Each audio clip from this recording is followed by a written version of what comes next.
Hi, everybody. Welcome to the Stratosphere Lounge. I'm your host, Bill Whittle, in gray today, which I think is kind of cool. How's everybody doing? Sorry we missed you last week. I was really under the weather there for a fair amount of that week, so we were late on the some of the shows and stuff, but sorry about that. But in any event, here we are back again. Good to see everybody. Just a couple little things, I guess. First of all, we have a guest from Ottawa, and welcome. It's a beautiful city. The Parliament building there looks like it was designed by Walt Disney, and I mean that in the best possible way. It was a lovely place. Hey Foghorn. So welcome. Let's see. A couple of other things. I saw somebody mention that they were watching the elephant sketch with Tim Conway, and just a little bit about that. The I was talking with Scott about this, and we said, the thing about Tim Conway was he was just so clean, and I don't mean clean in kind of like the way that like no foul language or anything. I mean the humor was just so innocent and obviously this is just me.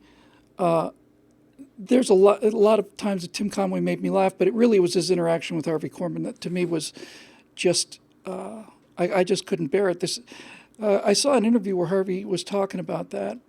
Tim and Harvey were being interviewed, and Harvey said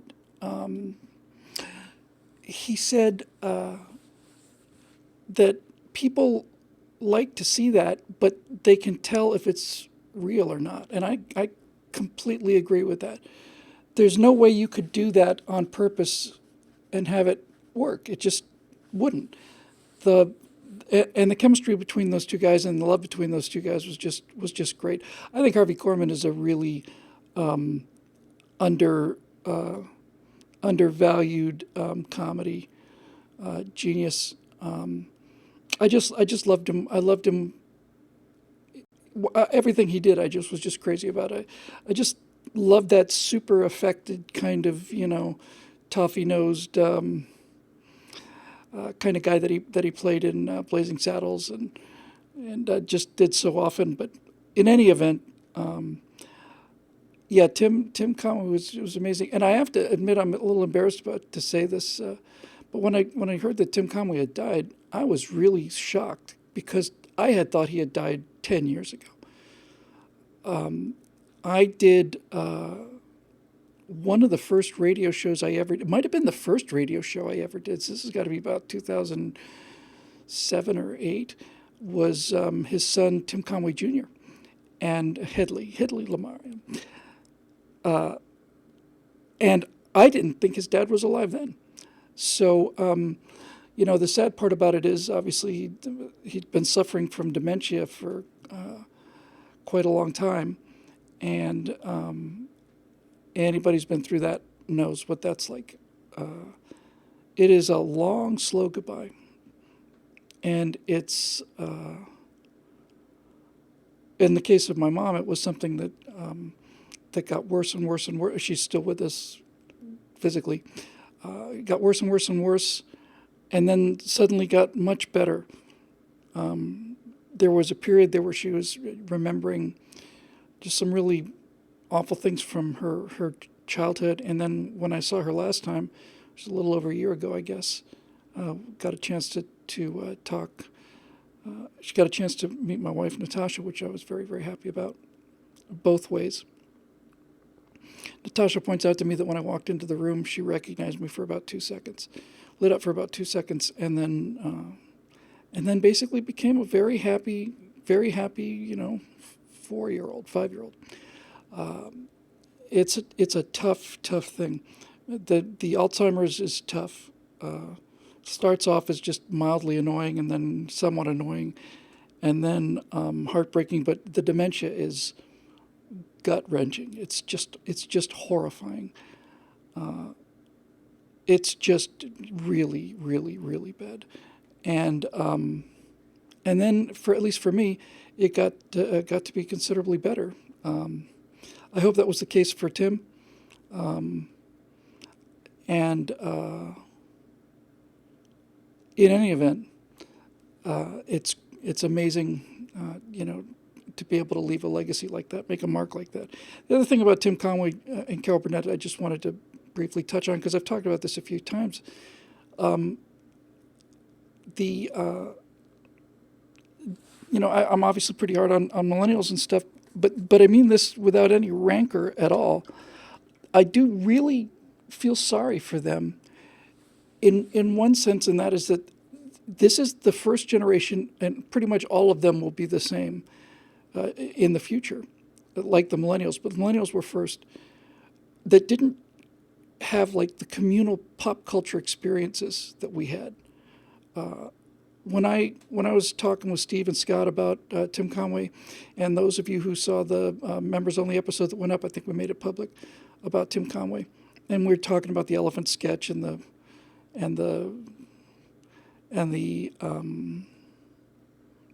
way he couldn't get through. Because the thing about Tim Conway, watching him with Harvey Korman, was that Harvey was just breaking up all the time. So was everybody else. Tim had just speaking as a person who's been on stage and done a little bit of acting, a little tiny bit of comedy.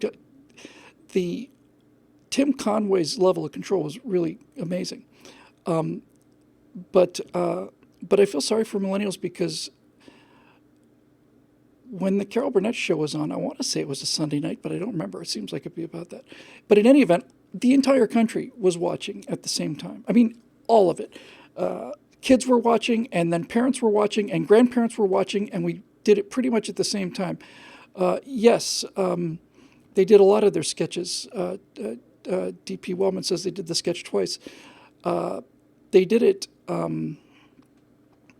They did it twice. They did a dress rehearsal, which they taped, and strangely enough, you would think that the dress rehearsal would be the one where they would experiment, but what they wanted to do was do the dress rehearsal as straight as they could, so that they had a usable, airable show in the can, and then they'd go a little nuts on the one that they actually filmed to release for TV. And the other sketch I put on there was a sketch where is one of the very few times I saw Tim Conway just absolutely just lose it. Saying it's in the Afterburner. If you haven't seen it, I hate to spoil it for you, but it's such a quick joke. He's talking about they're fishing for a shark in a bathtub, and he says he knew this woman who was off in a boat and tried to swim to shore, and she got about 40 yards offshore, and she got taken by a great white, and he says she would have made it too if only she hadn't been wearing her lucky ham. And that's a brilliant joke. It's a brilliant joke. And he just plain lost it. The version I saw first was the version that was airable, where he just barely managed to choke it out. But on the first take, he just started like crying. He was laughing so hard. That kind of joke, by the way, is really just really fun. I love these left field kind of elegantly structured jokes where you just get something that you're just not expecting at all. Anyway, he was a really good guy, and the country in a lot of ways was better than, in some ways worse. We concentrating too much sometimes. I do on the good old days and stuff. There was a lot about the 70s that was better than today, and some that wasn't. But thank you, Victoria. I'm doing fine, thank you. And I feel sorry for them, and the best way to compare this, to compare what I'm saying is, if you look at the Dean Martin roasts versus the ones that they did on Comedy Central, there are two fundamental, enormous, glaring differences between the two. The first one is the Dean Martin roasts, the people who were up on the dais, they were like legends. Not just the people being honored, but I mean the panels were legends. You know, you would have Jimmy Stewart, Ronald Reagan, Frank Sinatra. Well, needless to say, Dean Martin, Sammy Davis. By far my favorite. I think the funniest man I ever saw in my life ever, Foster Brooks, and and they were just and Rickles, obviously, Rickles, but but they were just monumental people that were up there. And the thing about it was that you could tell that the jokes that they were pulling on each other were really, that there was really a lot of love underneath that, and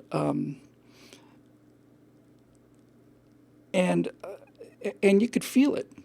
One of my favorites, it's a little tiny one. Certainly wasn't one of the funniest moments, but I remember the roast of Don Rickles. Bob Newhart came out and did a segment. Bob Newhart and Don Rickles were best friends, and when the great thing about the roast was it ends up with the person who's been skewered for the last 2 hours gets a chance to take shots back. And Don Rickles got up and said, Bob Newhart talked about our time together as friends. I have never met Bob Newhart, and it's just great. Now, if you compare that with the MTV ones fairly recently, you see two things that are really shocking. First of all, the people there are just, exceedingly trivial people. Sarah Silverman, and maybe you might get Patton Oswalt, but you get mostly these shock comics. And so the actual quality of the people there is lower, and the people that they're honoring is lower. I mean, they roasted Ronald Reagan on the old days of Ronald Reagan, Jimmy Stewart, Frank Sinatra, legends. And you find yourself roasting, Flava Flav or I don't know, Shatner. But the most important difference is that the most important difference was that they just didn't know each other. Forget didn't like each other. They just would come out and say really, really offensive things about people they didn't know, they'd never met. It was almost like a random insult comic kind of thing. Speaking of insult comics, by the way, I think, oh my God. I hate it when I just blank out like this.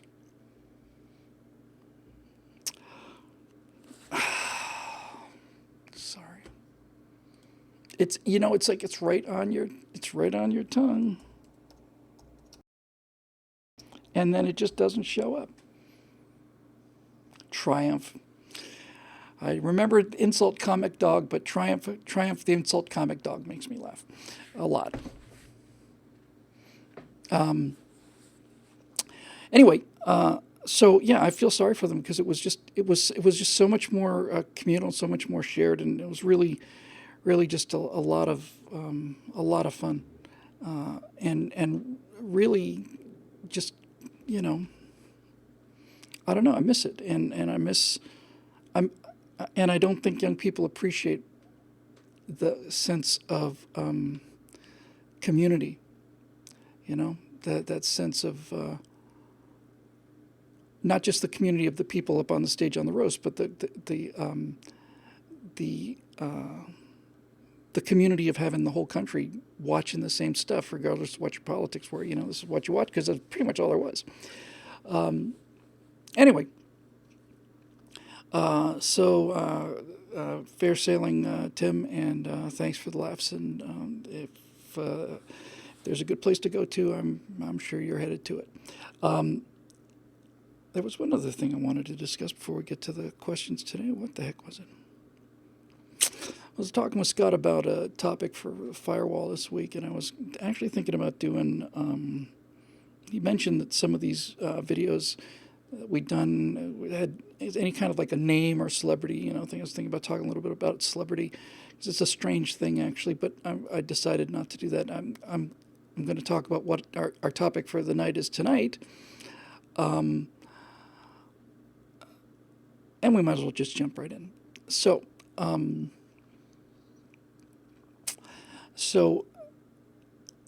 a lot of this, I have actually not written the firewall yet. I will write it tomorrow morning. We'll shoot it tomorrow and get it up there tomorrow afternoon. But I'm thinking about calling it. Scott always comes up with a, searchable headline, but I always like something a little more poetic and evocative. And I was actually thinking about calling it "The Smell of Fear: semicolon, a Whiff of Justice." I saw John Brennan being asked about the investigation into the Mueller report, and Brennan looked scared to me. And Brennan never struck me as a guy who looked like he'd feel anything. He looked nervous, and the first, I don't know if you've seen the take of him answering questions. Well, all of this was approved by the FISA court, and all of these steps were taken, and so on. And what's interesting about that is the immediate connection I made was he sounded exactly, his tone exactly like Hillary Clinton when she came out and said, all of the messages that I sent were approved by the State Department, and there was at no time any just this kind of defense, this kind of everything is done okay, and and you could tell that even they didn't believe it.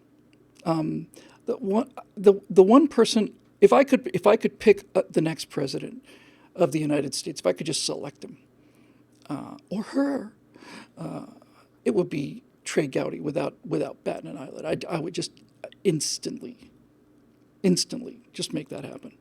I have such respect for him. And I saw Gowdy talking about.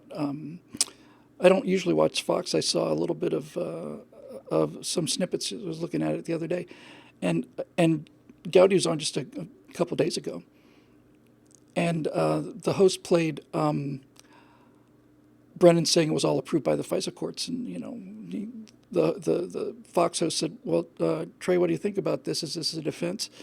And the thing I love about Trey Gowdy for president, Jason Chaffetz for vice president. I swear to God, I'd give blood to finance that campaign. But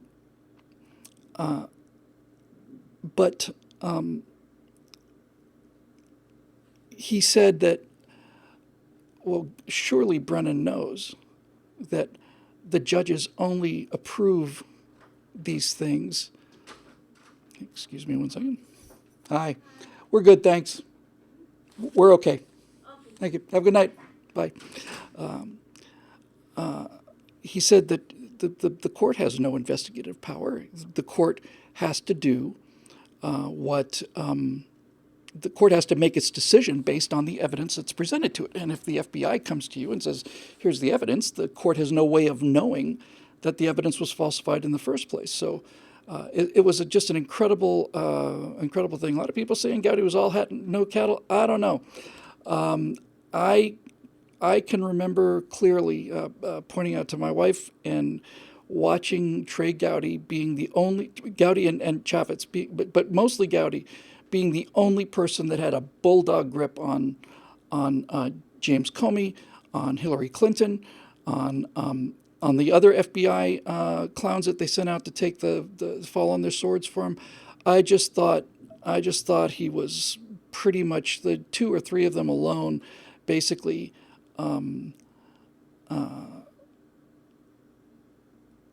just thought he was. It's like there was one or two guys holding the thing. Dave Wellman says that nothing ever came of it. But that's not his fault. I mean, he was just that. You can blame that on the so-called Republicans. In any event, I just adore the guy. I just always felt like I would watch him, and when Natasha first came to America, I would say, this is what the country's about. This is what it's about. It's about there's one guy here who's not going to. He's not going to drop the Benghazi thing, and he's not going to drop the email thing, and I don't know what's going to happen, but he's doing it. So the that being the firewall I'm going to work on and finish tomorrow, I'd like to talk about that tonight. But I have to tell you, the last week or so was the first time since maybe 2010 when I actually felt like there might be actual justice and law returning to America. It's the first time I felt like there may actually be consequences for these people. It didn't take me 9 years to come to that point. That happened very slowly. Just watching it again and again and again, and culminating in Comey's indictment of Hillary Clinton, only to say that he wouldn't recommend prosecution. And I had really given up hope. And when I saw the first 2 years of Donald Trump's term and Jeff Sessions, and I thought, all right, now we're going to get serious.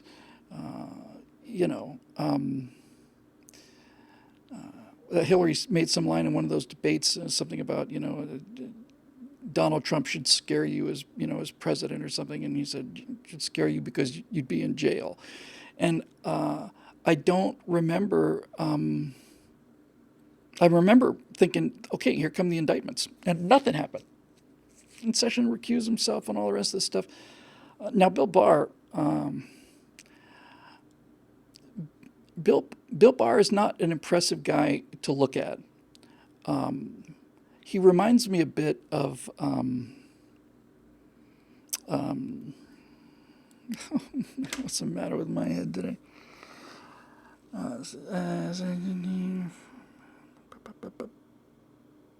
Okay, the Breitbart guy, Steve.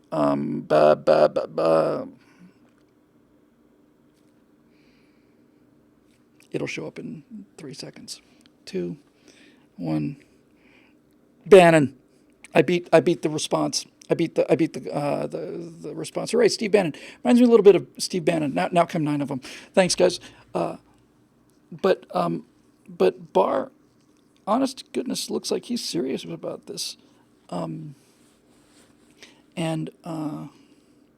the great thing about this is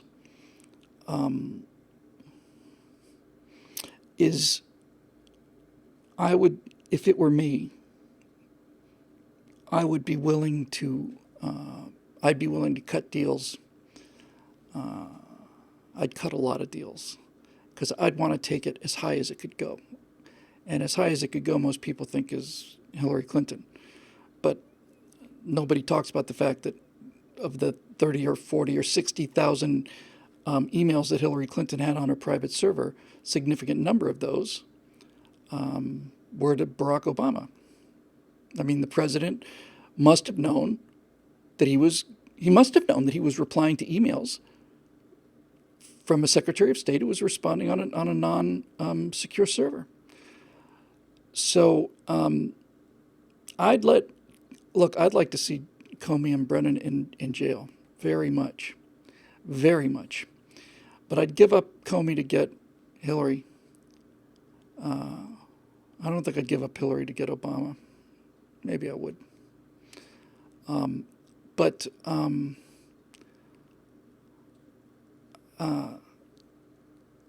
It actually is starting to, for the first time ever since I watched Barack Obama's presidency begin to erode the rule of law.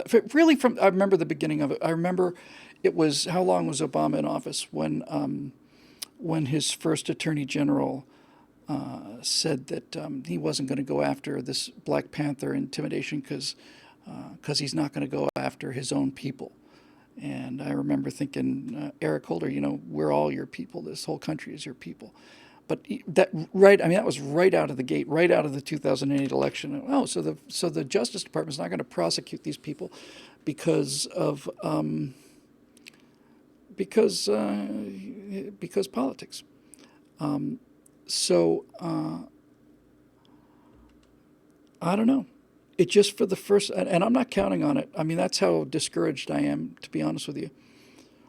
But for the first time, I begin to feel like it's a real possibility.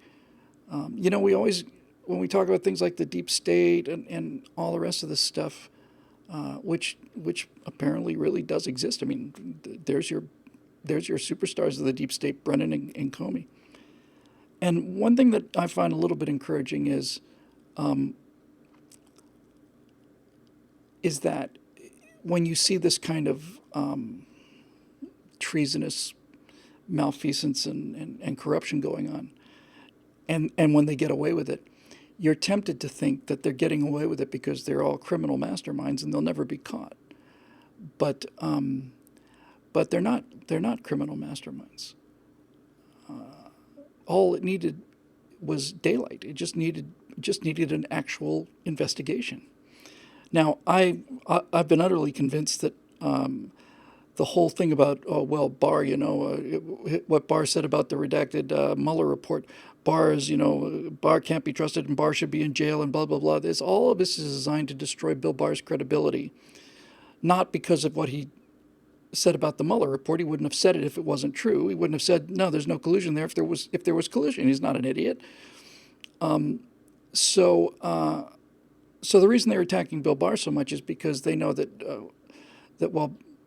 they got to get some hits in on Bill Barr now, because when Bill Barr comes out with his results of the actual shenanigans that went on, then by that point he's going to have to be destroyed. But I don't think Bill Barr is going to be that easily destroyed.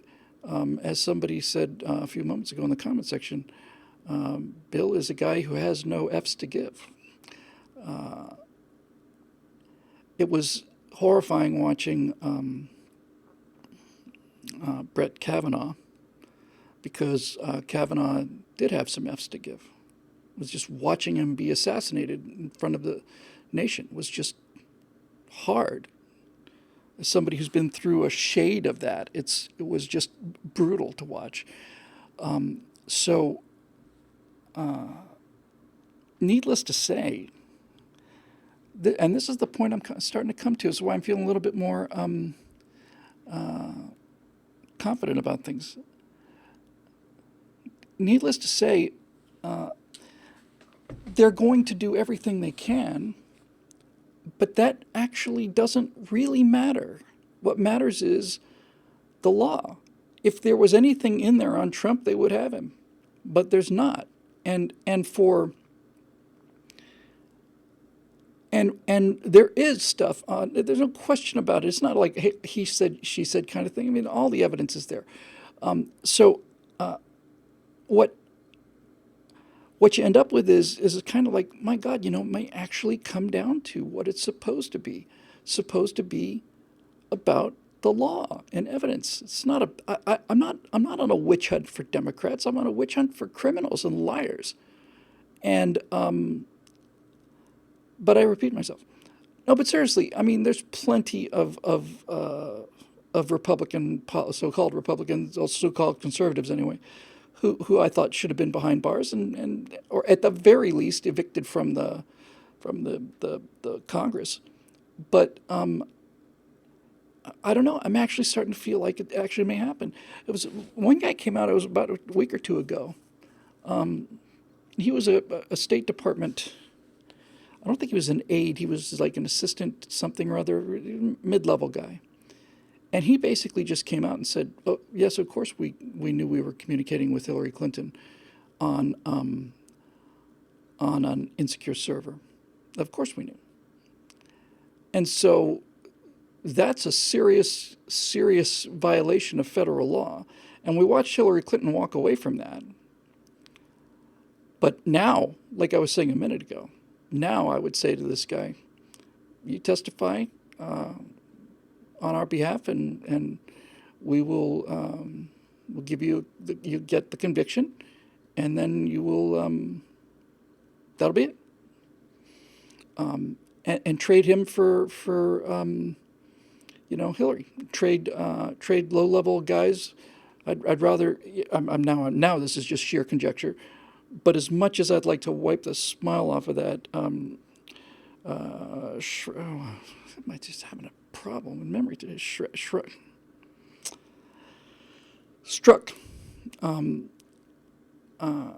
as much as I'd like to see him go to jail, I'd love to let him walk free in exchange for Comey or Brennan. But like I said, Brennan looked scared to me. He really did. He looked scared, and that knee jerk reflexive. Well, everything was completely approved by the courts. It's just exactly what Hillary was saying. So I don't know. I don't know. The whole thing. I remember before the election, I remember Victor Davis Hanson writing somewhere around 2015 or something, saying that the Democrats were behaving as if they were never going to lose another election. And it makes it seem even more of a miracle. You know, that first Tuesday in November of 2016 could go right on to the history books as one of the most important dates in history. And some people are pointing out something else I was going to talk about in a minute, because I was thinking about this on the way over. It's like, if you can use these people, they're all about ego and self-interest. And if you can use them to flip them and get them to testify upriver, that'd be great. Because I remember having like this clear image of like this really nasty infected wound, really nasty, lose the limb nasty. And I remember thinking, it's not just enough to clean this up, sew it up, and apply, iodine to the surface. This arm is going to rot from the inside. It's going to turn gangrenous. It's going to fall off and kill the country. And I remember thinking, is it even possible today? Is it even possible that that we could still see something to the effect of a team of dedicated surgeons going in to bone and muscle and just cleaning the whole thing out, just cleaning it out, not just putting a Band-Aid on it, not just putting an antiseptic on it, but going in there, getting all of that dead tissue and infection out of there, heavy program of antibiotics for months afterwards, and see it, actually happen. I don't know. I just think it would be it would be like the ending of Return of the King. And so I'm hoping, my number one hope now is that the in terms of likelihood of convictions, is that everybody's going to start looking out for their own butts. And there's clearly enough evidence to put James Comey and Brennan in prison. Would I be satisfied with that? No, I wouldn't call myself satisfied, but it'd be a hell of a start.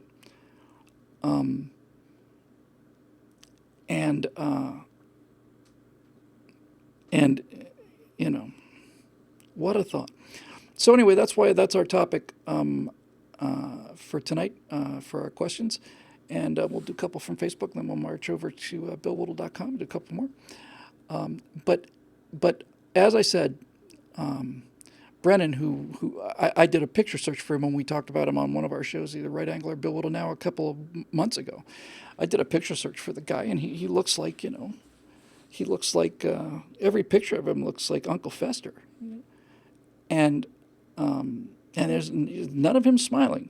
But because he just has this kind of thing you'd want in a CIA director, is this kind of absolutely kind of impassive kind of tough guy kind of look. But he looked scared. So we'll see. Matt Harris says, put the scorpions in the jar and they're going to sting each other. Lord. Now, one last thing before we get into the questions. Let's just say, for the sake of it, that that this investigation uncovers what I believe to be the truth, and what most of you who know the facts to be the truth. And so let's just say that that this investigation into the investigation finds this. it finds that Brennan launched this collusion investigation with the aid of Comey at the instigation of the Clintons in order to first of all make Hillary feel better, give her some kind of excuse because her motivations are so trivial that she had so much power, and she was such a petty person that you could actually do these kind of attempted coup attempts just to kind of assuage your ego.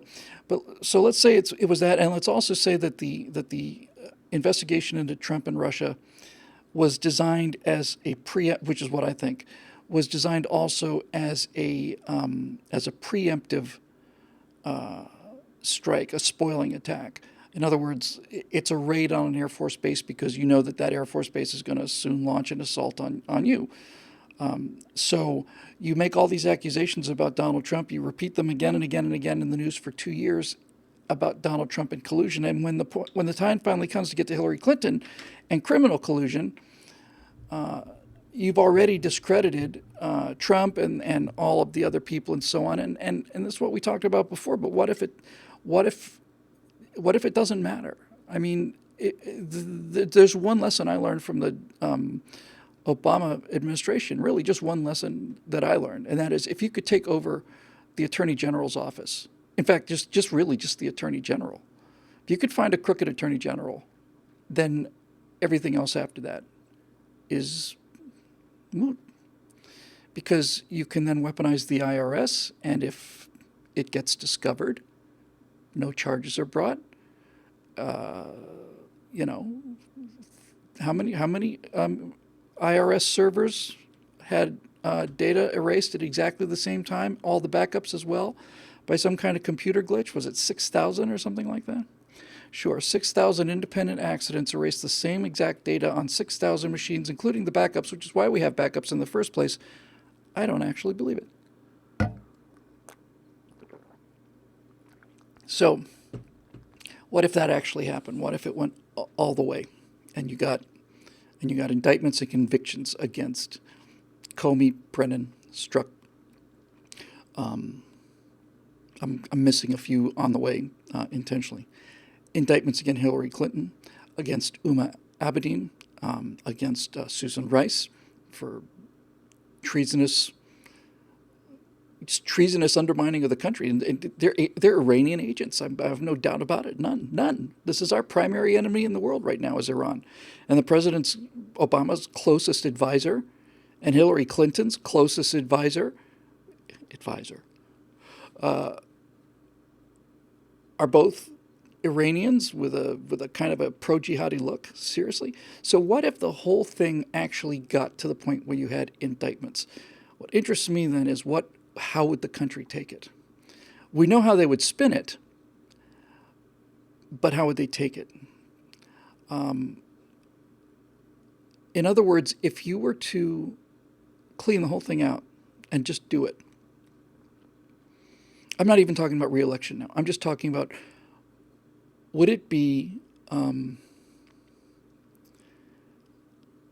what would happen? Hillary Clinton is arrested. This is the dream. I'm not holding my breath for this, but let's just say Hillary Clinton is arrested.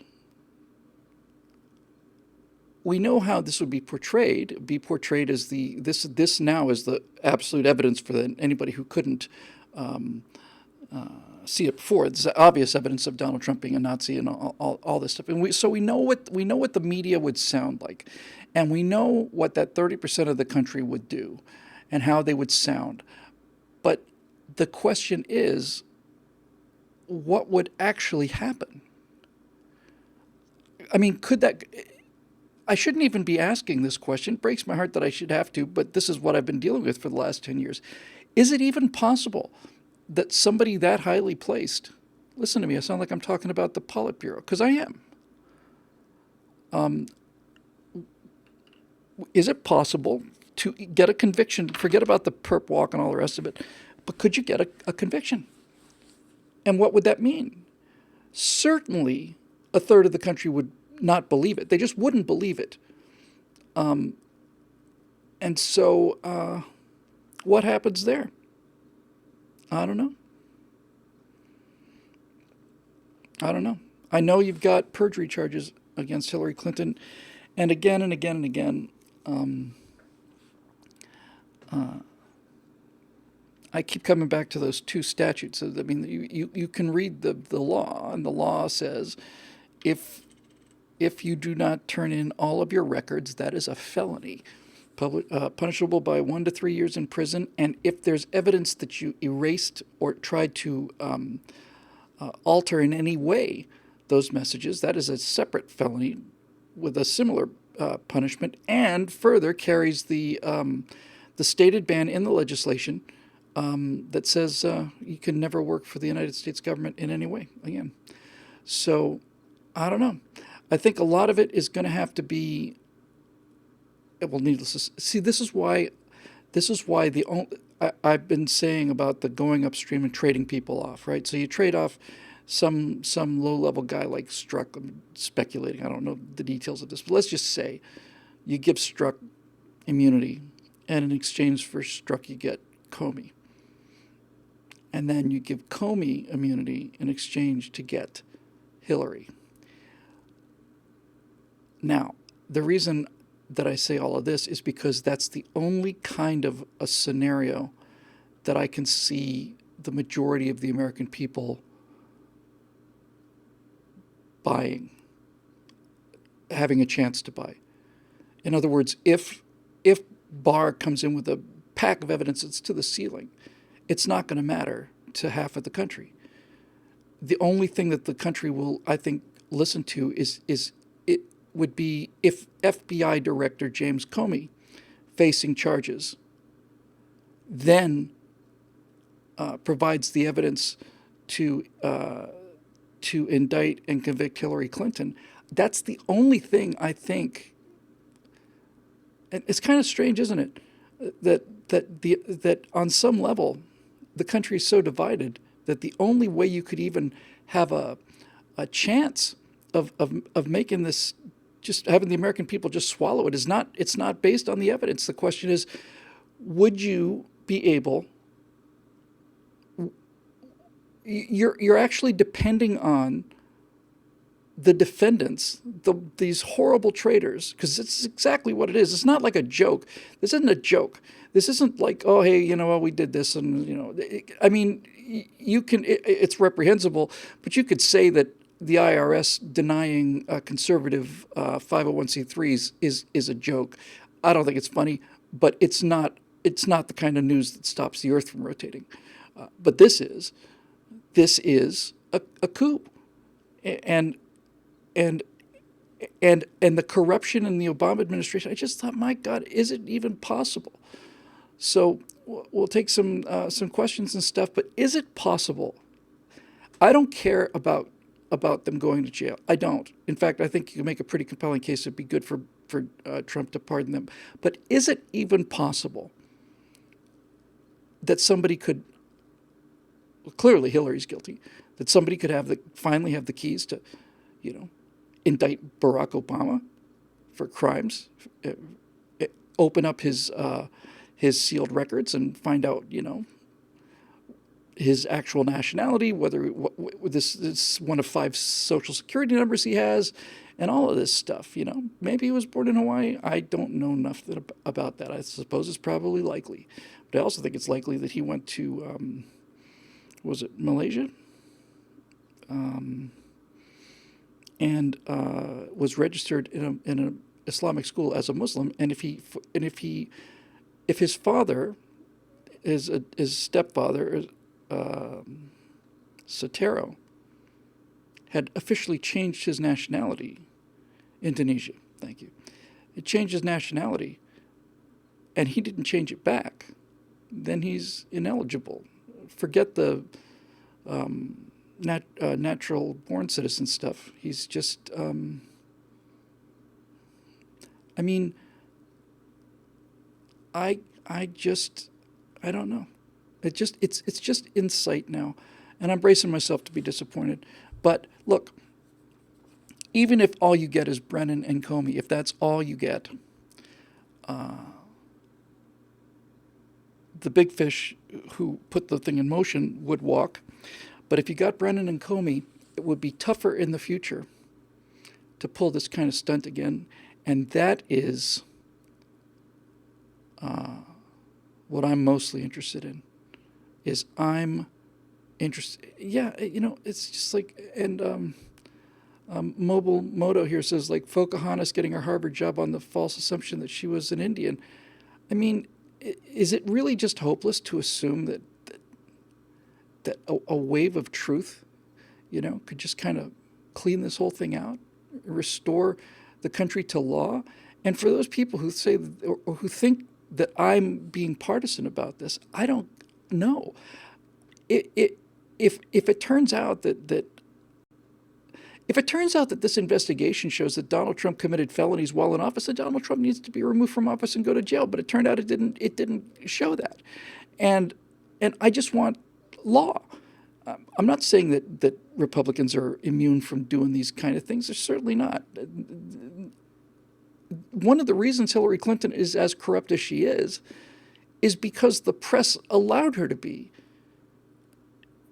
Once she realized that, as Scott Ott said, once she realized that she had the Ring of Power, which grants you invisibility, once she realized she had that, she could become more and more and more corrupt, more and more convinced of her inevitability. And honest to God, if was the number 700,000 people, 700,000 votes made the difference, judiciously placed among the several states in order to win the Electoral College, which is the only thing that counts. They really shouldn't even count the presidential popular vote because it's irrelevant. Why are you even counting it?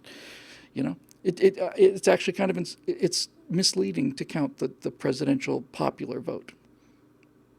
You can say, I think you have a perfectly good reason to say the popular vote in Florida went this way. 7,800,000 and 7 million for that. But counting the national popular vote, I think, is a mistake. I think it just fuels the fire of people not understanding how this whole thing works. Anyway, that birth certificate thing was just nuts. Anyway, so let's go ahead and see what we got on Facebook, and then we'll march over to the actual website for the actual members. And I will put this puppy over here. Thank God I got this gigantic screen because I got a lot of stuff open real estate-wise. What is that? Okay, here we go. Sorry. I dream of a day when we have enough members so that I can actually be doing the show and somebody else would be doing things like this, like a producer like other shows have. But then I realize that's just me being all fancy pants and, wishing for that kind of thing. I'm going to take the first one I see, even though they're ranked by thumbs up, and this one only has one, but I'm going to take it anyway. Eric Blake. Hail Bill Whittle, founding father of the Aurora Star Republic. Eric, I have a great deal of affection for you, I really do. But please do not ever associate my name and hail in the same sentence ever again. Please. Greetings, Mr. President, would be fine. But hail, no. Thank you. All right, so this isn't quite a rule of law question, but to be fair, if a certain kaboop can ask, can I be... Okay, so is this going to be... Okay, I'm going to pass on this one. If you have another one down there, I'll take that, Eric, because I want to keep this on topic, and I certainly don't want to lead with some... Yeah, there's another one down there. All right, so let's... it was a culture question, and we'll take it next time. Here's an aviation question, which I'm afraid I'm going to have to skip. Christopher Dale Goodwin, top fan. If the rule of law returned to our country, would there be a place for the Democratic Party? Wouldn't they have to completely reform? What would that look like? See, this is the thing that I want to be crystal clear about. If the rule of law returned to the country, the Democrats would be up a creek, and so would the Republicans. When we think about the fact that, all of the freedoms that have been erased over the history of this country, just since Tim Conway was doing his his elephant sketch, if you think about all of the damage that's been done to this country and belief in the country in that period of time, you will find that during that period of time, there's been more or less equal amounts of Republican-controlled House and a Democratic-controlled House and a Republican-controlled Senate and a Democratic-controlled Senate, a Republican president, Democrat president. So the rule of law would be great for the country and bad for both political parties. But with that said, yeah, I mean, I can imagine a world where where what's her name Omar is deported. I mean, there's certainly legal grounds to deport her, and what I'm kind of sensing is just the opportunity, and it may just be the opportunity, and may just break my heart some more, but it's almost like there's like a little tiny window where you could actually recover the country.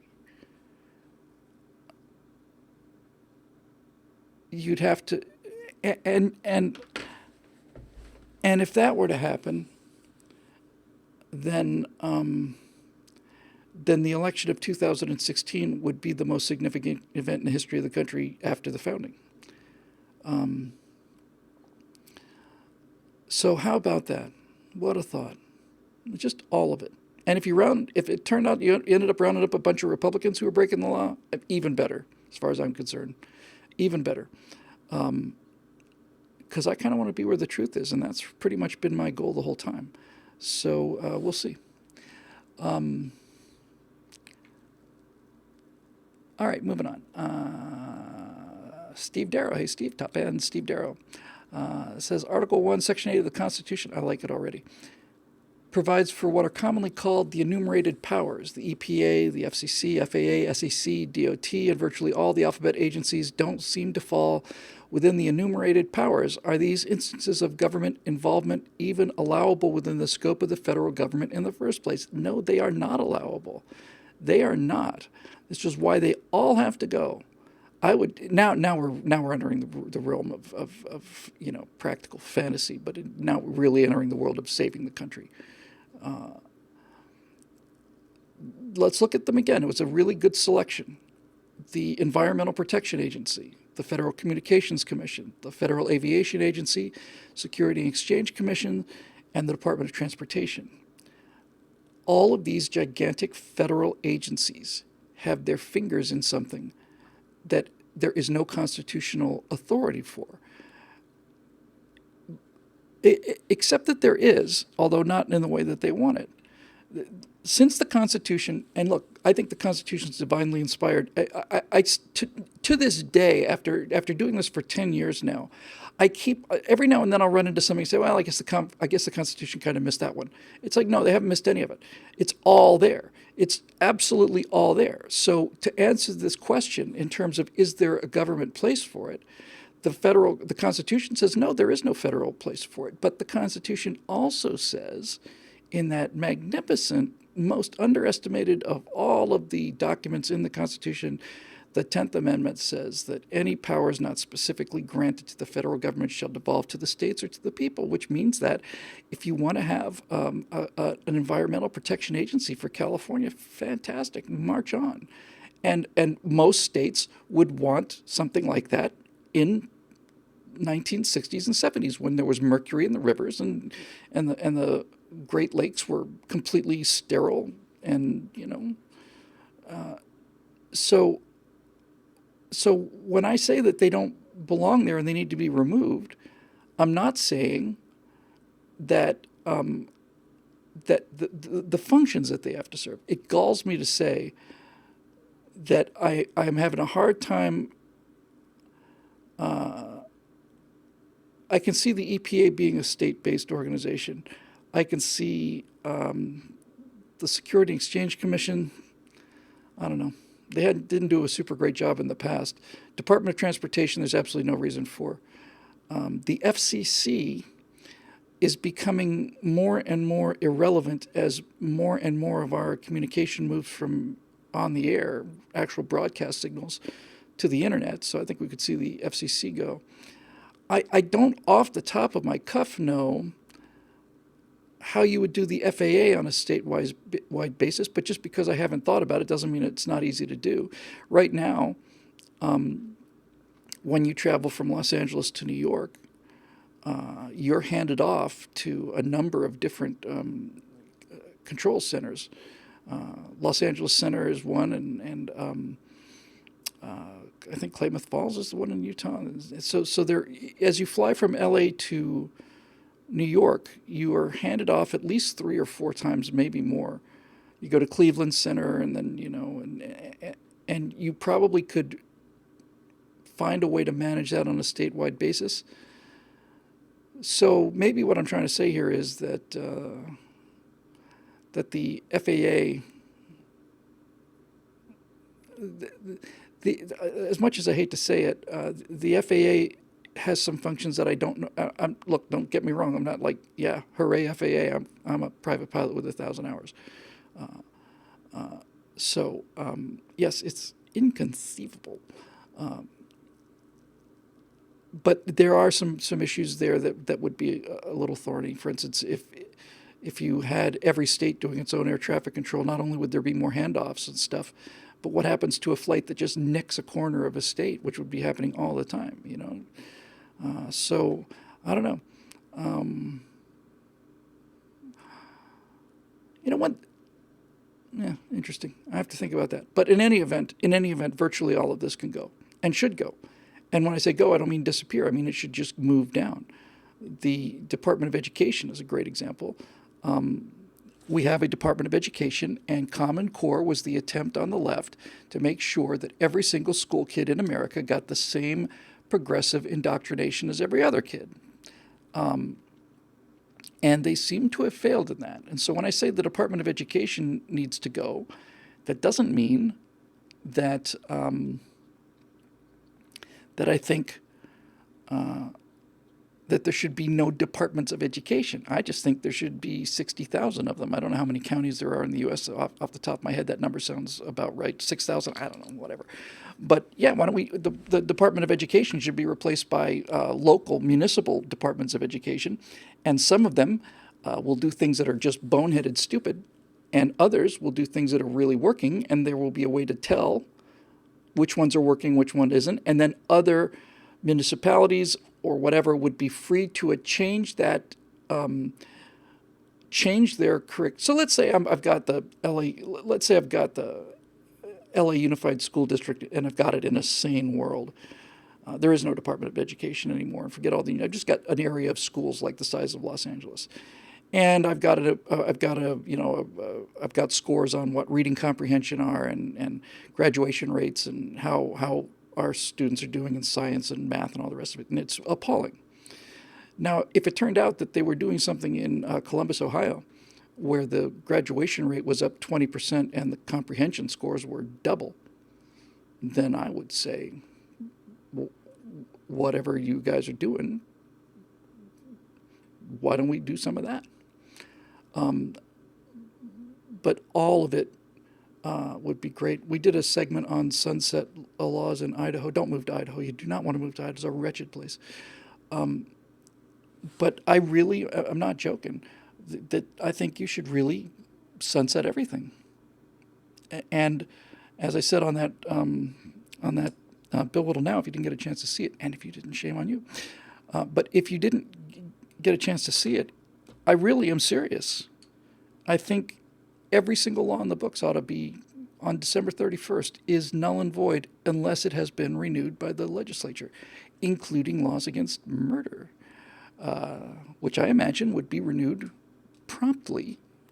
I can see where a legislative session would say, well, the first thing we got to do is we got to make sure that the murder and rape and arson laws and all those laws and the fraud laws, those things all have to be renewed. Agreed. Fantastic. I'm with you. And then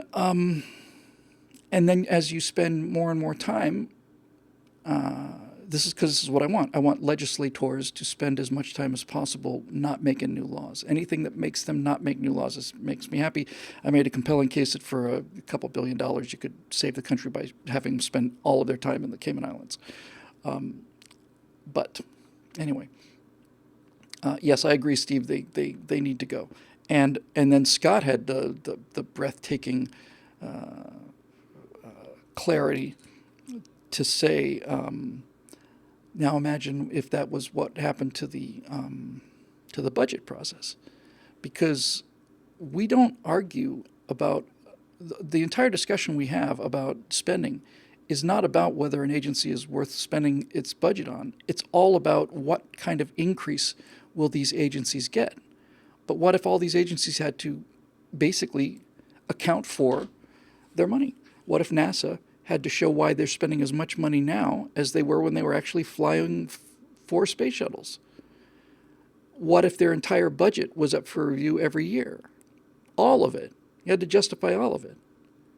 If it were up to me, and NASA, like I said 100 times, as a kid, and I'm so in love with NASA, I still have the NASA vector tattooed on the inside of my chest. I just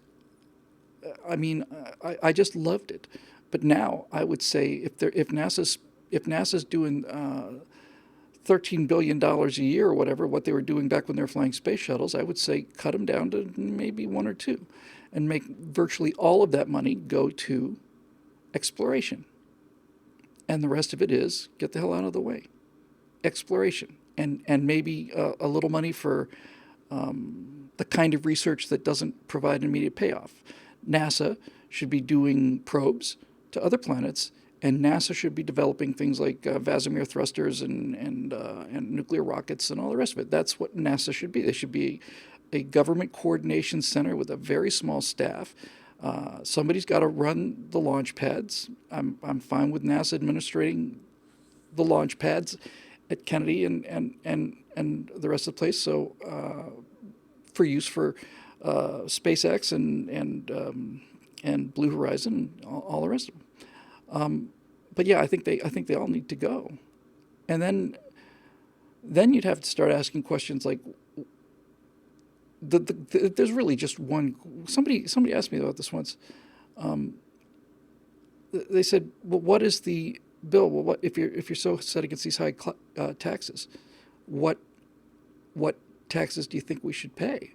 That's an interesting question. Federal taxes. It's a very interesting question, and it took me a full 20 seconds, I think, to come up with the answer to me, which is we should pay as much tax evenly. I mean, as a percentage, everybody's paying 6% of income or whatever the number is. I think the answer is we should pay federal tax necessary to fund an accountable running of the agencies that are empowered in the Constitution. In other words, what the United States Constitution sets forth as the federal authority, we should pay taxes enough to run those organizations sufficiently. Not even necessarily frugally, but certainly not, flagrantly. So, yeah, I don't know. We'll see. I'm just going to go down the list. Another top fan, Jake Sorticus. Hi, Jake. The vigilanteism question. Dun, dun, dun, dun. When do citizens have the moral obligation to enforce laws that aren't being enforced by the executive agencies responsible? I think it's a great question. To me, that sounds like there's only one possible answer, and that is all the time. We have that responsibility all the time. Now, again, the structure of the Constitution provides for this. So it's not even, it'd be interesting if you started to think about what I'm about to propose as vigilanteism. Because vigilanteism to me means reading the question, at what point do citizens have the moral obligation to enforce laws? What you're really saying is, at what point do citizens have the moral obligation to go out there with guns and enforce laws? But the way you get the laws enforced is not by having every single person take their beloved AR-15s into their own hands and go out and enforce the law. The way that you enforce the law is provided for in the Constitution, and that is the American people have a group of representatives who are responsible for enforcing federal law. It's called the House of Representatives. And the entire House is up for change anyway, every 2 years. That's astonishing if you think about it.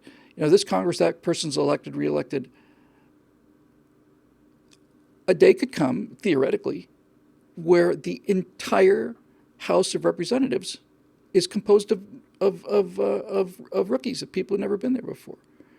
It's not only possible; it'll be just wonderful. I think it ought to be required, personally. So the way you enforce the laws, I think, Jake, is by electing representatives who will vote to enforce the laws. That's the smart way to do it, and the civil way to do it, and I think the morally correct way to do it. And as it turns out, it's about the easiest thing that we do. We every 2 years, whatever percentage of the population that actually gets up to vote. I'm talking about the living population now, not the Democratic voting base. I think that's how you do it.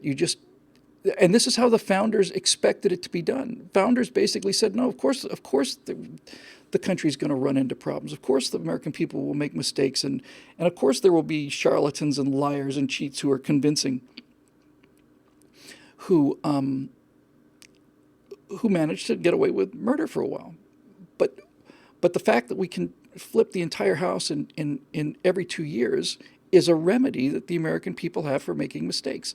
And the reason that the Senate, back when the Senate actually meant something before the 17th Amendment, and the reason the Senate took 6 years to renew was because you didn't want people making massively, you didn't want them overreacting or over oscillating the pendulum. So there you go. I think that would be how you would do it. Okay, David Crean, who's not a top fan, and David, you have some work to do. I expect better than this, and I have to tell you, I think you should keep that focused in the front of your head. That every day you should wake up and every night before you go to bed, you should be saying to yourself, top fan, got to get there. You can do it, man.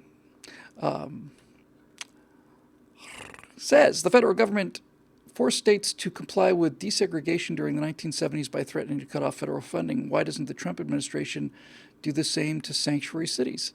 I don't know. I have to say that I've seen Donald Trump do some amazing things. The most amazing thing I've ever seen Donald Trump do in terms of just sheer animal instincts was to bring Bill Clinton's 5 assault or rape victims to the second debate and neuter the entire war on women argument. That was the smartest thing I've seen anybody ever do in politics. The second smartest thing I've ever seen anybody do was when Donald Trump said, okay, you want to be a sanctuary city? We're going to take these illegal aliens. We're going to take them to the city limits of San Francisco. We're going to stop the bus just outside the city limits, and armed guards are going to get out. This is what I would do. I would say armed guards are going to get out. And as these people come out of the buses, we're going to make an announcement to all of them. While we don't agree with it constitutionally, nevertheless, the people that live in the city of San Francisco have declared themselves to be a sanctuary city. This is the line. On the other side of that line is San Francisco. You'll be able to find the limits of the city on any map. In fact, here's a copy of the map printed at taxpayer expense. Since they're claiming a sanctuary city, you can go in there and abide by the laws of San Francisco. But if you take one step outside of the city limits, back into America, you will be arrested and deported immediately. Any questions? And make them understand if they leave San Francisco, then all bets are off, and we're going to be watching. And then I think it was Cher who said, but we already have enough so many homeless people in Santa Monica, which is all you need to know about these people, right? We should be sanctuary cities and let in all of these illegal aliens, but not near me. I mean, I'm famous and stuff. Somebody I know drove Cher in a limousine. Back when I was a limo driver, I don't remember who it was, but I do remember it was Cher. And And and I actually do believe this. I really do. He said he could tell from the conversation that was going on in the back seat. This would be 1989 or 90. He said that he was driving Cher, and Cher was talking to a couple of other people and her agent and the rest of the handlers. And the driver said that Cher believed that Mount Rushmore was a natural formation.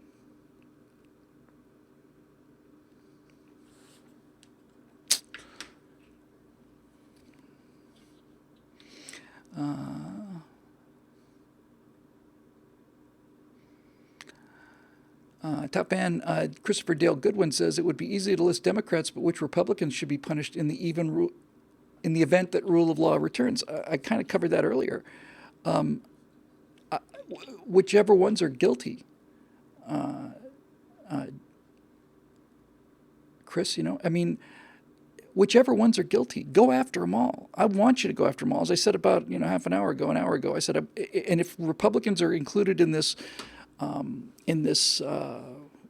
cleanup effort, makes me happier, makes it easier to sell, and it's not just a question of politics.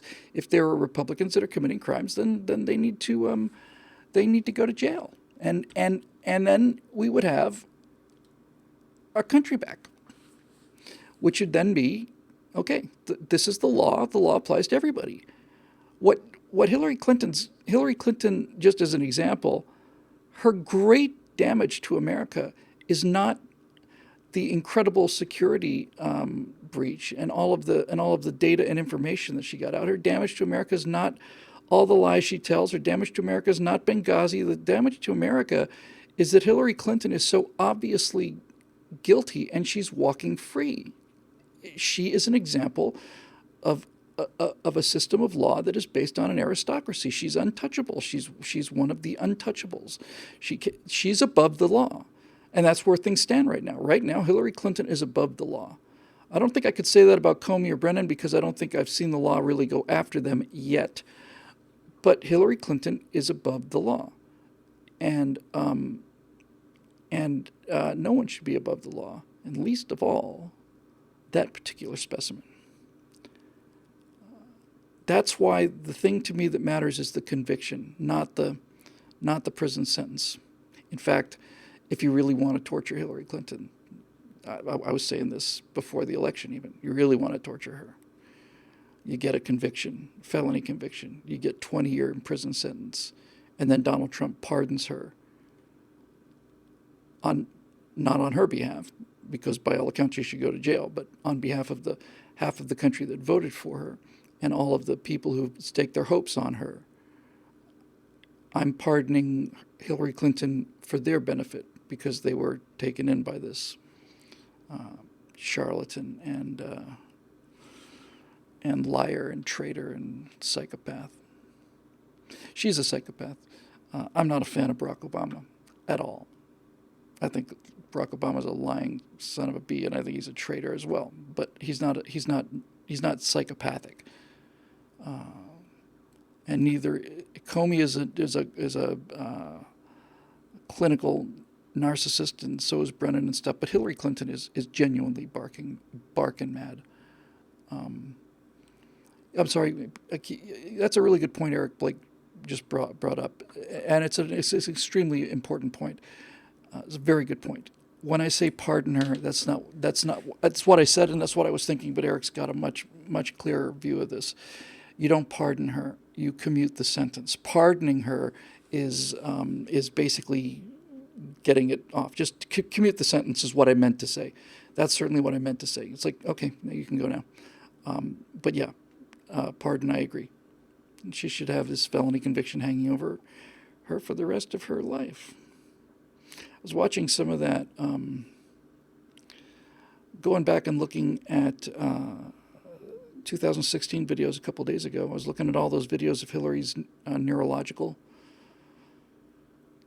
nightmares. There's one guy says it's a compelling case that she's got Parkinson's, another guy said no. But in any event,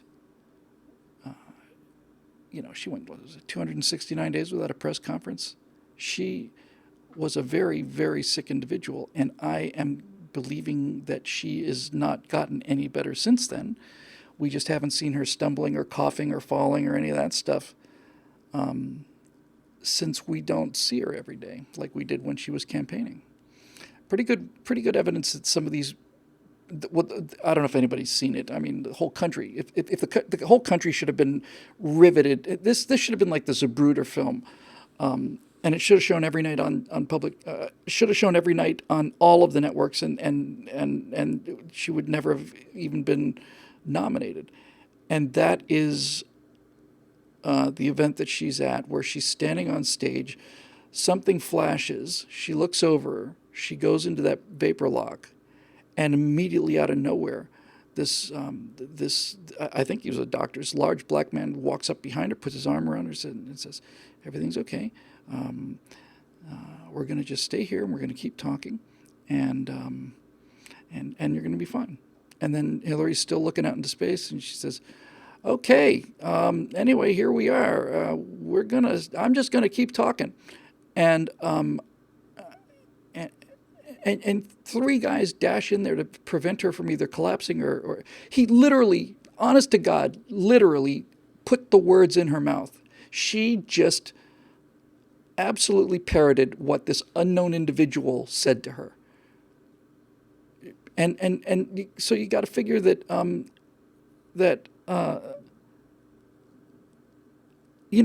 she knew, everybody knows that she was just medically not fit. Anyway, that's just nuts. Moving on. Top fan Cheryl Tome says, "Can we assume that the rule of law is dead?" Sure looks like it. Why would corruptocrats, good term, allow the serfs to demand enforcement of any law? The corruptocrats are doing everything they can to make sure that the law is not enforced. But the one thing that the corruptocrats didn't count on was the boy at the end of the parade with the emperor's new clothes. They did not count on, first of all, they didn't count on Donald Trump winning. And secondly, I'm beginning to hope that the reason we didn't see any of this indictments or anything earlier was that Donald Trump or advisors said, if you fight it now, it's going to look like you're trying to block the Mueller report. Your hands are clean. Let them do it. They can't delay it for 4 years. They can delay it for 2. So let them do their Mueller report, and when that report is finished, then we go on the offensive. If that was the plan the whole time, then great. But it's starting to look like the plan now. And see, here's the thing, Charles. This is a really important point. This is one of the things I've been thinking of. One of the things I need to make sure I get into into that firewall tomorrow. Is you say something here that's really interesting. You say, why would the corruptocrats allow the serfs to demand enforcement of any law? And here's the entire lesson of the whole thing. So I think this is the most important point that I made or ever heard anybody make. It's not that the corruptocrats allowed the serfs to do something. It's that the serfs allowed the corruptocrats to do something. That's the whole thing right there. That's all of it. The serfs allowed these corruptocrats to get away with these things, not the other way around.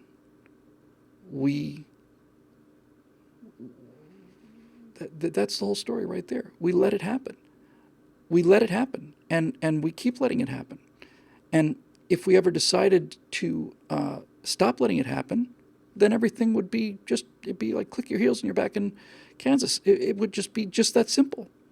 If we just decided that the time had come as a country to obey the law, that everybody has to obey the same law, if that were to happen, then it would be over. And the only way that'll happen is if the American people, as a population, demands it, which is why I say that anybody who's a Republican caught in this net needs to go down because they're guilty, not because of politics, because they're guilty.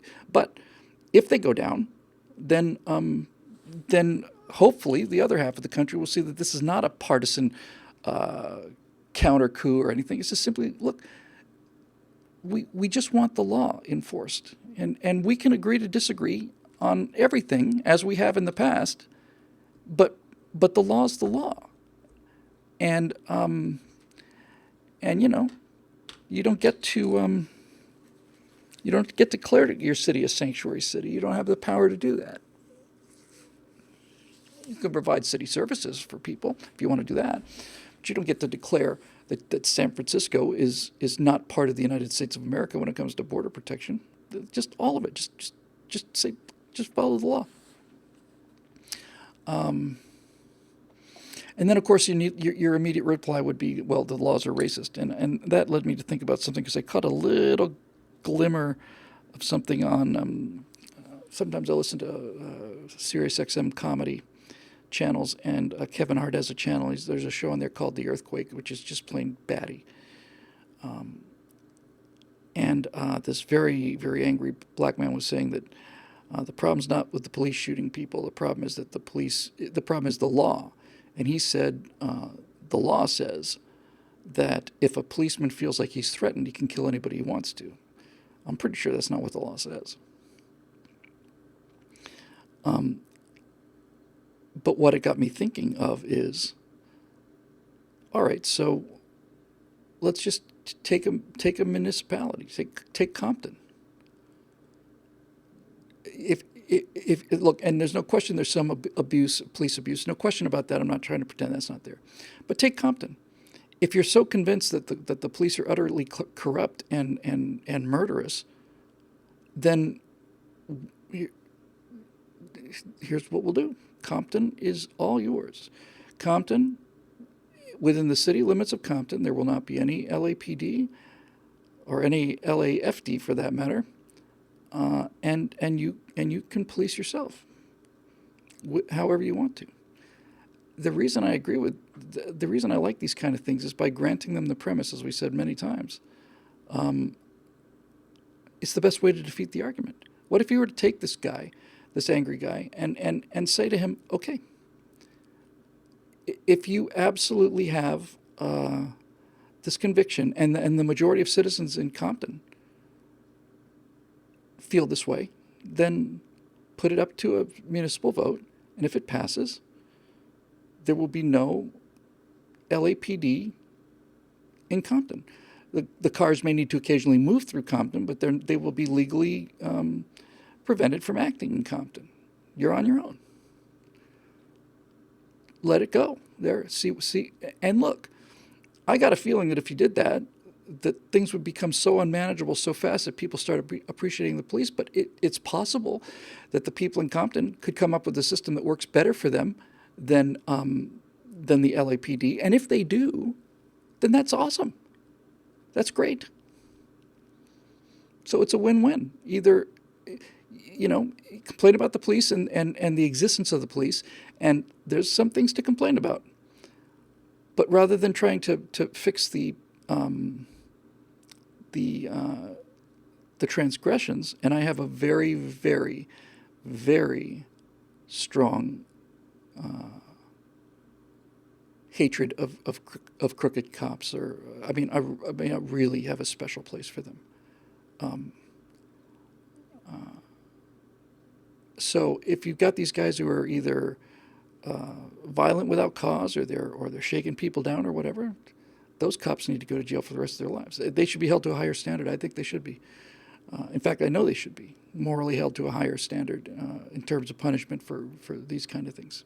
They've been empowered through the color of law to pull the trigger and kill people, and that requires a higher level of responsibility to come along with that prerogative. And if you're one of these people that are destroying the faith of the citizens under your protection by overt brutality or whatever, anything, you should really go away for a long time.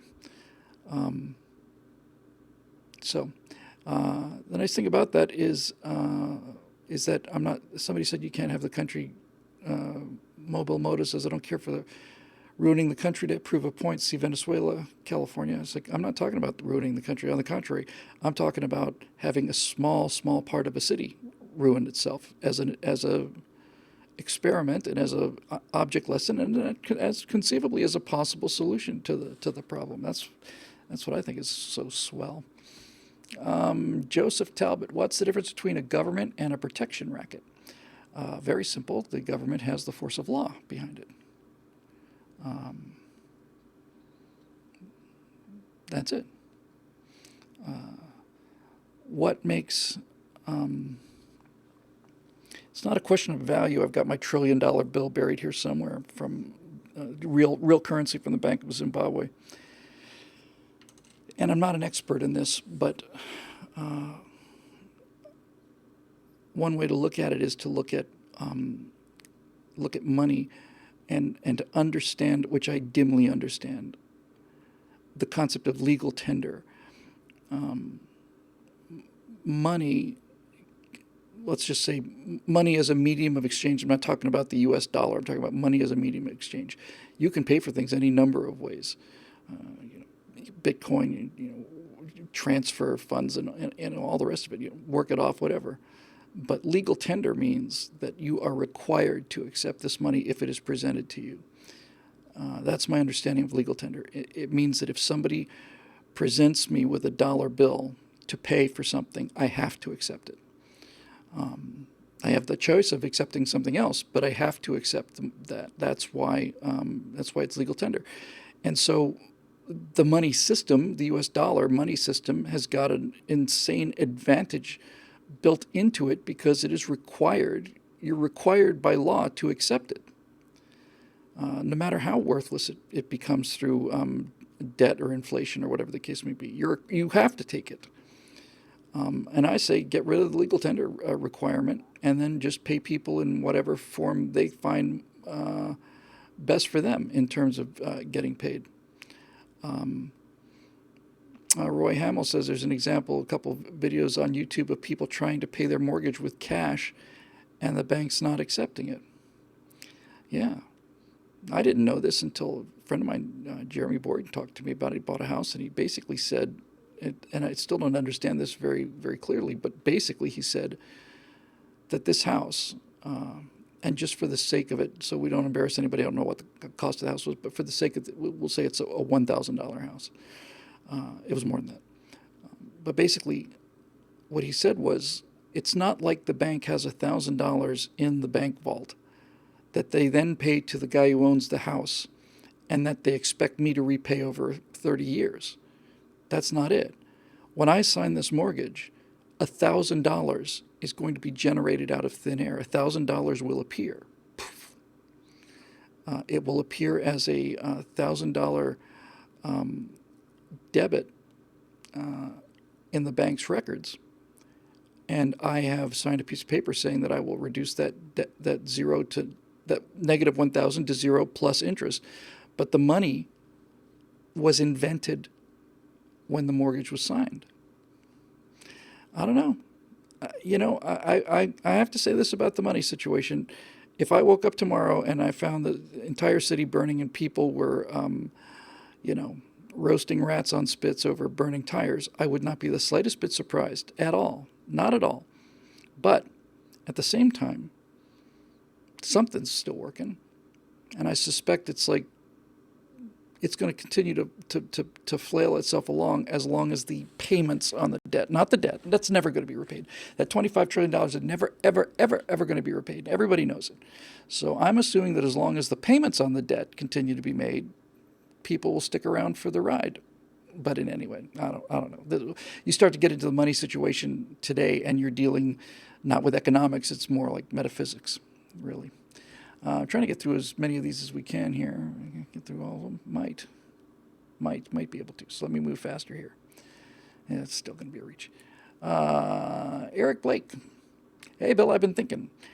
Where do you see Attorney General Barr's investigation into the corrupt practices of the deep state ultimately leading? Any big-time convictions? And if so, who? Will Hillary at least get everything she deserves? Question mark. Well, Eric, that's a great question. And the only thing I have to say, unfortunately, is that I feel like I've spent the last hour and 40, certainly the last hour answering it. I don't know if there's anything I can add to it If I'd had it at the top of the list, I would have launched it as a sort of thing. But in any event, it's a great question. It's just that that's exactly it. We've been talking about what is going to happen or what might happen, and we'll see. I hope. I hope that I'm not gonna. I'm not. I'm just not gonna get my hopes up on this one. I'm really not. This is one where it's like the stakes are so high that I'm just gonna wait and see if I might be very pleasantly surprised in anything, any fraction of the rule of law being restored is better than nothing. So we'll see about that. David Crahan again. Do government unions give privileges to federal and state employees, e.g., police officers, that can make them above the law? I don't know if I don't know. So we're talking about public sector unions. I don't know if it makes them above the law, David, but it does mean it does give them the power to be paid whatever they want. The problem with these kind of public sector unions is you've got you've got two people negotiating on the same side of the table. Nobody's representing the owner. So basically, what happens is if you have public sector unions and they have the money base from dues and the political base in terms of activating their voters. Take LAUSD for example, perfect example. I think it was the number one donation to the DNC was from LA Unified School District. So that's a great example of the kind of thing I'm talking about. Now, if you have a car company like Chevy, let's say, and you've got the people who are building the cars are unionized, and Chevy is paying a certain amount of money per hour for people who are building the cars. The union guys can say that's not enough money. And then the company's guys can say, well, it is, and then you can start getting down to the weeds of it, and you're going to find your answer by looking at the actual books. In other words, if a look at the books shows that sales are up and that company profits are high means like 3%, 4%. Executives are taking home a big bundle, which they're entitled to do. If you see all of these things, then the government, then the union, private union workers can say, hey, look, man, you're pulling our chain here. We know that there's money coming in here, so we're going to demand this much of a raise, or else we'll go on strike. And there you go. Conversely, and this is the main point, this is the critical point. If you have workers who are building cars, and they come in and demand money, and it is more money than the company can pay, then the company goes out of business. And that stops. And the threat of the company going out of business is obvious to even the union people. They can realize, okay, if we do this, here's their revenues, here's what we want, and if we get it, they will in fact go out of business. And then the unions will back down, and you'll reach some kind of equilibrium where everybody's getting what they think is best for themselves. Now, contrast that with a public sector union like the teachers union in LA. How do they get paid? Well, they get paid by government expenditures. Legislation is passed that sets that's legislation is passed that allocates funds for those teachers. But they're not negotiating against a person who's trying to keep the money in the bank. They are in the same side.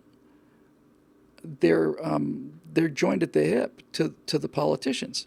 So the reason that you get into so much trouble with public sector unions is the unions say, well, I think teachers should get paid $200,000 a year. And rather than somebody saying, well, that's just too much money, the politicians say, well, that's a lot of money. If you get us elected, then we'll pay you $200,000 a year. So now the union mobilizes all of its people, all of its ground resources, all the rest of it. It elects politicians who agree to this. The money comes out of the pockets of people like me who are trying to make a living here and keep lights on. And then and it's also added to the tab, just to the debt. So there's nobody arguing on the other side of the table, and that's why I think they should be illegal. Roosevelt thought they should be illegal. Did I say, Cheryl said I said federal funds. I didn't mean to say federal, I meant state, obviously.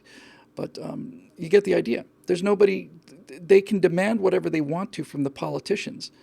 And the politicians have no reason to not pay it. The politicians have every reason to give them exactly what they want.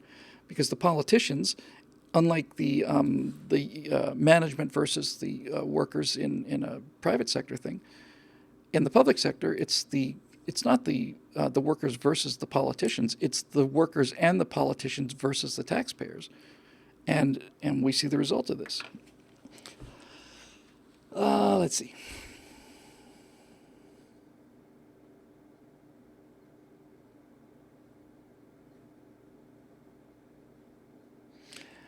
Dave, I'm going to skip your question because it's a very in-depth question. It's not really exactly what we want, and to be honest with you, it would take another hour to deal with that one, and I just don't want to do it. Is that Eddie? Can we start with investigating politicians who have never worked outside of government becoming multimillionaires on a salary of $174,000 a year? I think that would be an excellent place to start. I think that would be a very, very good place to start. You get paid $120,000 a year. You've been in public service for 10 years, and your net worth is $50 million. Now, your net worth should be $1.2 million, assuming you didn't spend a dime. Yeah, we're kind of curious where all this money came from. And then, see, one of the many, many beautiful things about a flat tax is even if the money comes to them illicitly, they still have to pay tax on what they buy. So if their entire plan is to hide all of this money and taking all this money under the table, it's a crime and they should pay for the crime. But from a citizen point of view, it's like, well, so they stole $20 million and now they bought a $20 million house. They're taxed on that as a percentage of income like all the rest of us with a flat tax. And therefore the money goes, into the system. We're not stuck with people paying for things and other people getting away with it. That's the nice thing about taxing buying. When you tax things that are for sale, nobody gets away. Drug dealers need to buy cars, and so does everybody. So it doesn't matter where the money comes from. It only matters where it gets spent. Let's see. Tough Ann, Merlin, Wendibo. We got 4 or 5 more. I'm going to get through these things, go home. Nicely played. When the Empire strikes back and Trump's team finishes their investigations into the various deep state criminals, can Obama's arresting agent please be dressed like the man in the yellow hat? I have to say that every now and then I simply do not get a reference. So I am going to Google man in the yellow hat. But I will do it on this tab because I don't want to lose Facebook. Man in the hat.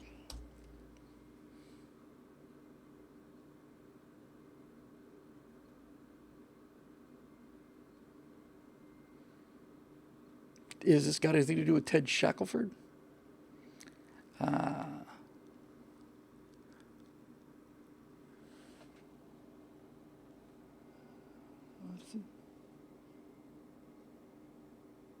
Okay, George and the Man in the Yellow Hat. Got it. Yes, I'm looking at him now. He bears kind of a strange resemblance to Woody from Toy Story. Sure. I have to tell you, I don't have a single point of contact with this entire idea, but he's a wholesome-looking chap, and he certainly is flamboyantly dressed, and the more flamboyantly dressed he is, the better I would like it when they take Hillary down to the tank. So, that was fun. Eric Blake again. Bill, on the subject of rule of law, what constitutional amendments could you see yourself pushing for? This is the thing I mentioned earlier as well. Elaborate on a little bit here. I don't think we need any constitutional amendments. Well, technically speaking, we do. We need a constitutional amendment that repeals the 16th, 17th Amendment, at least those. And and other than that, all we need to do is just actually, you know, read the English sentences and and put them in place. That's really all I see. You know, people say term limits and stuff, and you can make a case for having a term limit amendment, and line item veto and all the rest of these things. But if I could make one amendment to the Constitution, it's a no-brainer. I'd repeal the 17th and 16th Amendments. And if I had to pick between one of those two, I have to tell you that would be a very, very difficult choice. I cannot imagine. I'm so tempted to abolish the 16th Amendment, but part of me says that the greater damage came from the 17th. I don't know, but without question, that would be it, no question. 16th and 17th Amendments are hereby void. The same way we did with prohibition. The whole prohibition thing, a constitutional amendment banning drinking, and then another constitutional amendment undoing the amendment that bans drinking,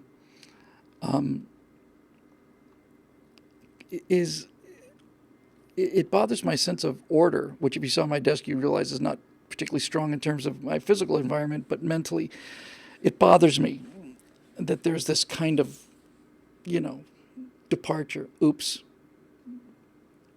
Then on the other hand, I think, well, maybe the best way to look at that is to look at it like a car. You know, I had a new car, the Camaro I got in 2012. I love that car so much. And I actually had given, because that was the first new car I ever owned, and I actually gave some thought to this, and I thought, you know, dents and things bug me.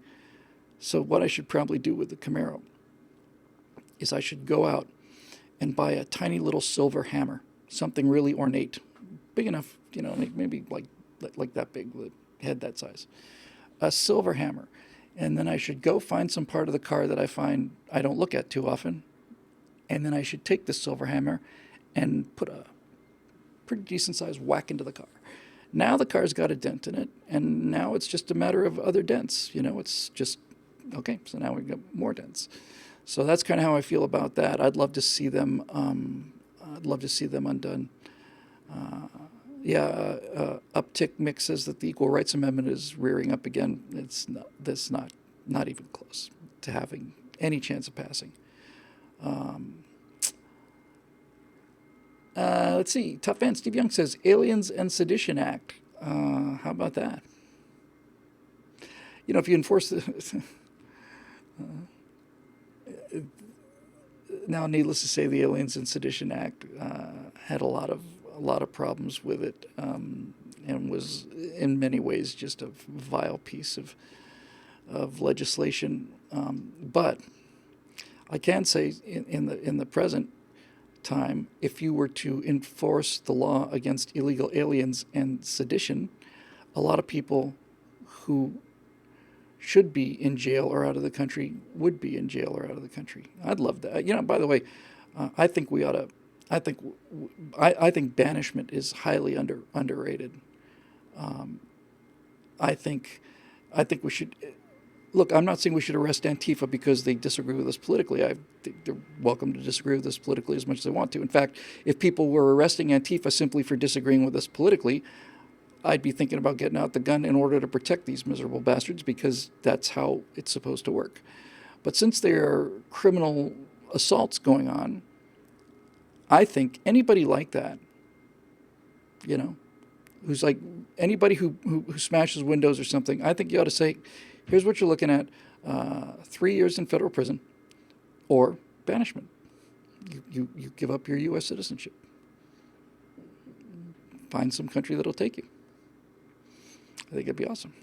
Everybody else remember when you were, most people are more or less our same age group. We were talking about Carol Burnett and Tim Conway earlier. But I remember when I was in high school, when I first came to American schools from Bermuda, one of the things that we all had to read was The Man Without a Country. Anybody remember that? Some guy was a traitor, and the punishment it was fiction, obviously. The punishment was that he would be constantly at sea. He would never be allowed back into the United States or anywhere else for that matter. The guy would be basically stationed on a ship, and then when an incoming or outgoing ship would pass, they'd just swap him off, and he never got to see the country again. And I thought that would be really. I just remember the story. DCG 44S says I could go for tossing some trash out. I do too, but you got to be careful about that. And I'm not accusing you of this. We got to be very careful about saying I need to throw these people out of the country. The only people I'd like to throw out of the country are the people that say they hate the country. That's it. I don't even care if you say these things have to be fixed or whatever, but people who just say this is just the worst place in the world, and I just want to say, well, here's your invitation. I think we ought to pay for it. I think, frankly, whether it's constitutional or not, I think paying people to leave America permanently who hate it here would be in the best interests of the United States security and the United States general welfare and general level of happiness. Yeah, you tell us where you want to go, and we'll fly you there, and we'll take your passport when you land, and that's it.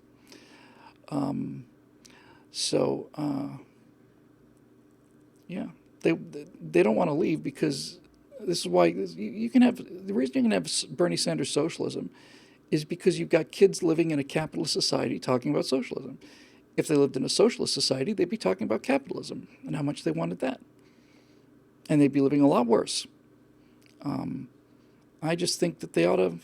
I really think they ought to experience it. Hey, you think it's so awesome? Go live in Sweden for a year. And Sweden is the luck of the draw. It's when the Venezuela thing was going down there a couple weeks ago. The smartest guy on the internet.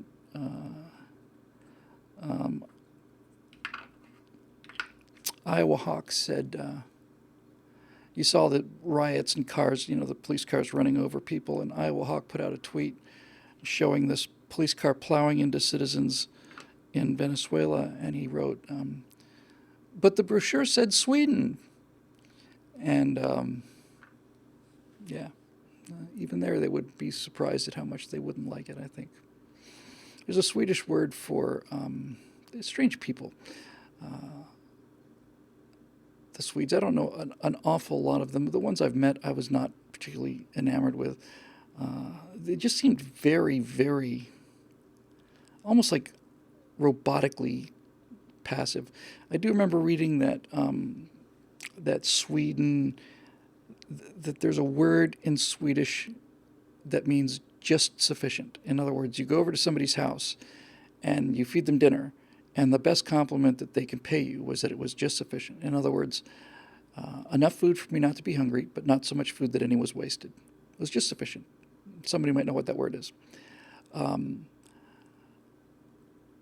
So, is that the word lagorm, Exner? Lagom? I watched Exnor perform heroic act just a couple nights ago. Lagom, yeah, thanks. Everybody's coming up with lagom. Yeah, it was just sufficient. I wonder how these socialists would deal with just sufficient. Yeah, we're going to go out and we're going to party. It's going to be off the hook. It's not going to be off the hook. You're not allowed to be off the hook. It's going to be just sufficient. You will have just enough partying for you to feel satisfied, and then you'll go home. We're going to take this thing over the top, man. We're going to take it to a whole nother level. No, sorry, you're going to keep it right here at this level. And this is Sweden, right? This is the top of the pyramid of the socialist potential futures. I just think they would. I don't think they'd dig it too much. I really don't. That outfit is sick. It is sick, but it's not lagom. It's way too flamboyant, and you can't wear it. Not legally. We're just going to shun you if you wear outrageous stuff because you're showing off. You want more attention than other people, and I just love to give it to them. I just think they just here, go. You want it? Here it is. You can go spend a year, enjoy it, knock yourself out. DCS 44 says just sufficient sounds kind of insulting. It does sound. I'm sorry. Oh, it's pronounced, and then he gives me a phonetic thing. Um, to our ears, it is insulting. It's like it's just, you know, petty and small spirited and lacking generosity. But you can understand that the Swedes, who are so obsessed with equality, think that giving somebody too much of something is as bad as not giving them enough. If you put out too much food, too much delicious food, that's as bad as not enough delicious food. Um, and as Aesop points out, Sweden's not really very socialist anymore either. They can't afford to be. No one can afford to be. Okay, two to go. Martin Archer, are you one of those of the opinion that those who committed crimes in the attempted bloodless coup of President Trump ought to be punished to the full extent of the law? Or do you think this would set a bad precedent for how we do politics and regime change in the USA, and that more restraint should be shown, or perhaps something in between? He asked miscreantly. I am 100%. Just reading your sentence. Are you Are you of the opinion that those who committed crimes in the attempted bloodless coup of President Trump ought to be punished to the full extent of the law? I am emphatically one of those. Or do you think that this would set a bad precedent for how we do politics and regime change in the United States? I'd prefer change of administration, although regime is starting to sound a little more like it. I don't think it would be a harmful thing. I think that if you punish them to the full extent of the law, it would actually set a good precedent for how we do politics in this country, which is you lost the election,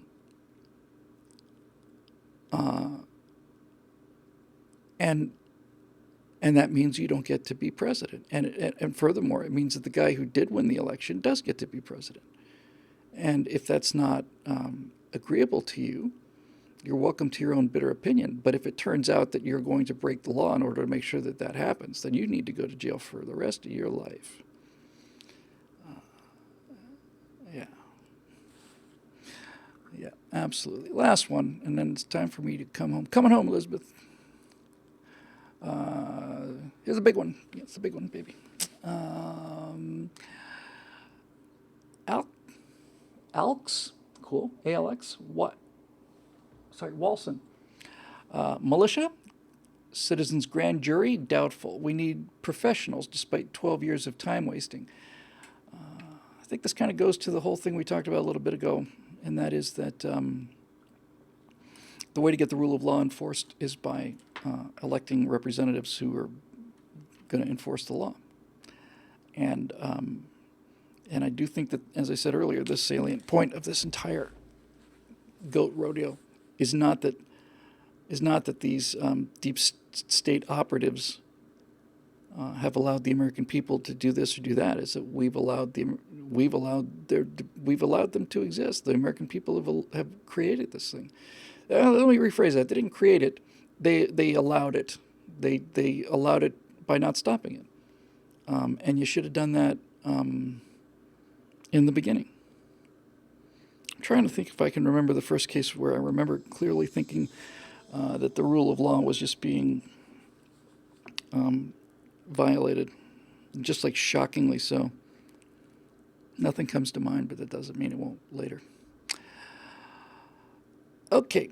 I think that'll do it for this happy edition of the Stratosphere Lounge Show. Almost exactly 2 hours, somewhere in that vicinity. Made possible by the paying members of BillWhittle.com, who keep these electric lights on that you see right here, and who make everything else happen, and who to whom all of us are very, very grateful. Not only Scott and Shelley and Mark and Wyatt and the rest of the team here, but also all the people who watch the videos and all the rest of them. All very grateful. So thank you. And I think that'll do it.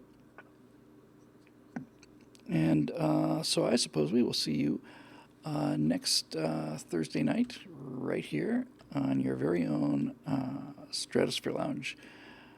And we'll see you next week. Push the button, Frank.